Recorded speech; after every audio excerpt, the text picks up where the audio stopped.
What's up, everybody? This is Jay. Episode about what's going on with this wealth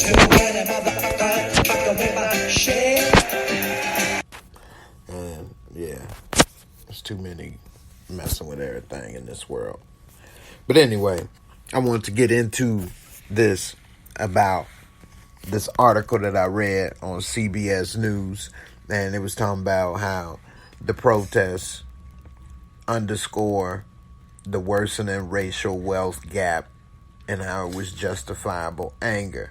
And it's actually a pretty good article, and it's true how a lot of this has been building up for years, and that's why this was just the tipping point. And people are tired of the police brutality, tired of the lack of jobs and the wealth gap and everything. Coronavirus is just a lot of stuff building up. Lack of health care. And in the article, it was saying that up until just last week, Minneapolis was known as one of the country's most livable cities. And people, appreciated its multiculturalism and vibrant neighborhoods. But these nationwide protests that have followed after George Floyd's death at the hands of a Minneapolis police officer are drawing attention to the differences between black and white Americans as far as the socio-economic differences.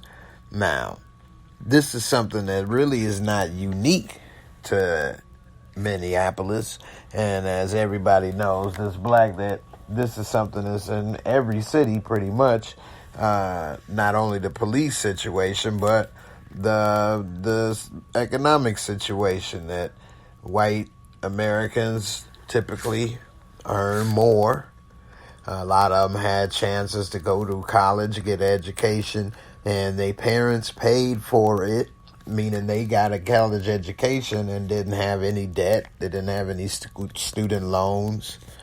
They didn't have to work a job when they were in school, so they were able to just focus on school and then graduate, whereas a lot of African Americans and Hispanic people had to not only get loans, but sometimes work a job as well and focus on school. So it's a lot. But nevertheless, they say, as the article continues, that the average Minneapolis household earns $64,000, but blacks on average earn less than half of what white households do. By that measure alone, Minneapolis is one of the most unequal cities in America. But black residents are also 1/3 as likely to own their own homes as whites. So only 1 out of 3 black residents will own their own homes, versus all 3 whites would have their own home. 1/3 is likely. And then it says the jobless rate for blacks in the Twin Cities has long hovered well above half that for white workers. So there's half more without a job. And it says all that systemic racism that people of color have experienced in that city is coming forth.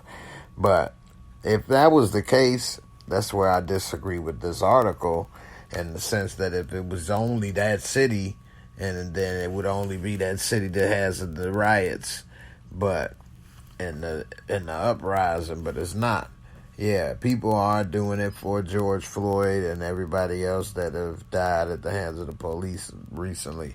But at the same time, they're doing it because these same issues are in all of these cities too.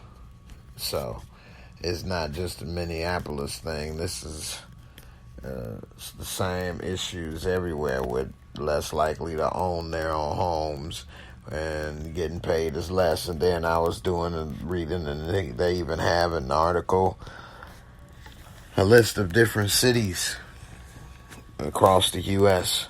I'll name a few. And it has the median income for black households and then the median income for white households. And so it says right here, San Francisco, Oakland, Hayward area of California. The average black household makes $59,000 in San Francisco, Oakland, and Hayward, California.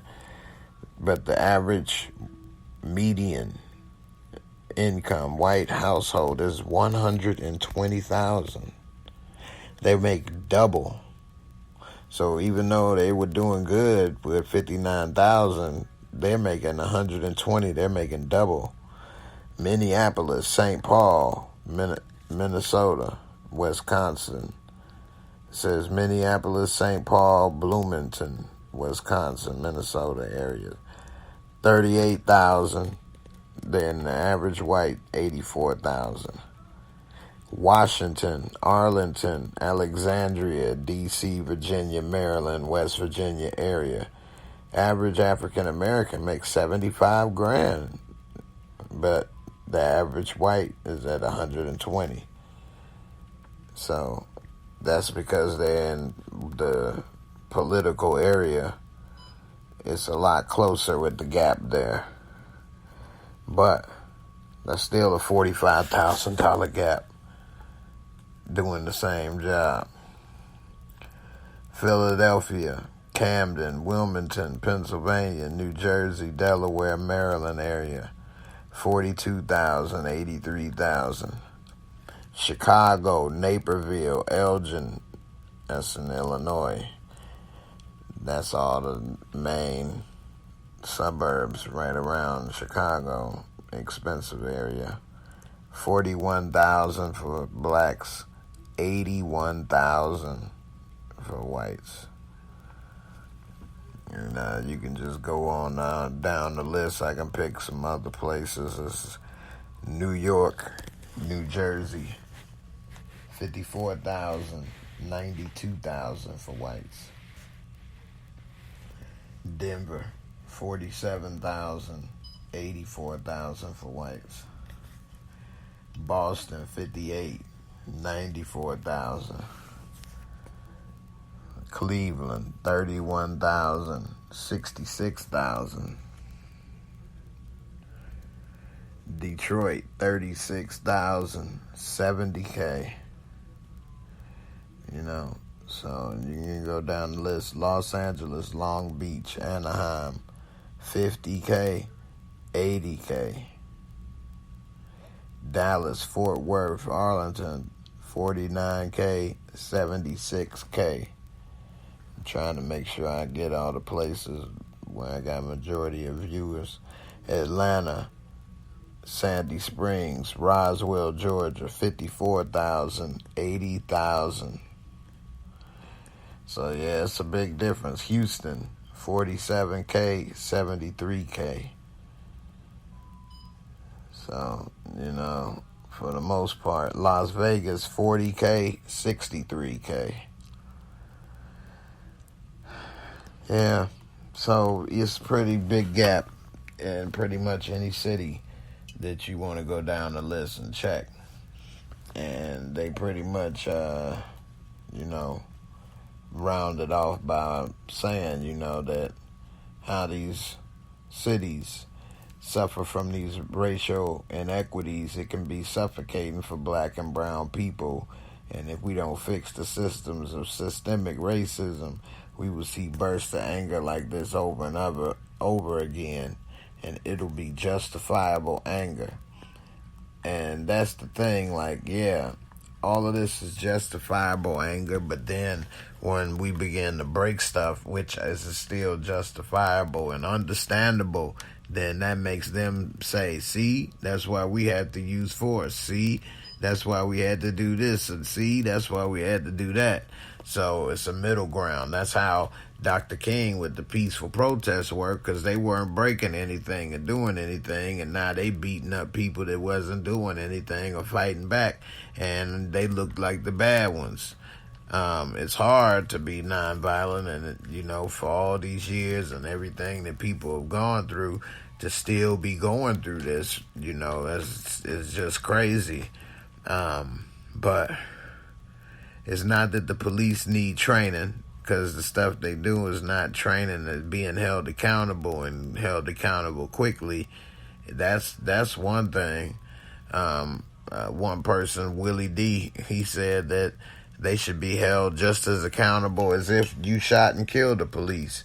If you went and killed a police officer, you already know you in big trouble. Well, the police should feel the same way if they kill a person. And so they should feel like they in big trouble as well. And that's what it needs to be, because they have no regard for police. They have no regard for the people they're policing. And a lot of them are scared of the people they're policing, which is why we need to have more kids growing up talking about they want to be a fireman or a policeman again, and police their own neighborhoods with people they know and grew up with. Because when they have all these people, everybody say F the police or whatever, now we end up with only these type of nerds that want to think they're going to be Rambo and clean up the hood one knee at a time. And we ain't got time for that. So I'm getting ready to sign out this episode. I thought that was an interesting article, and I think it was a lot of truth in it, and it was about the racial and economic gap that's going on. And if you want to read it yourself, you can find it on CBS News, and it was protests _ worsening racial wealth gaps, justifiable anger, by Amy Picchi, Picchi. So that was from June 2nd, 2020. So I think that was a good article. I break it down, share with y'all a little bit of news I think you should know. I'm Jay. I'm out of here. I appreciate everybody for listening, and I'll catch you on the next one. Peace.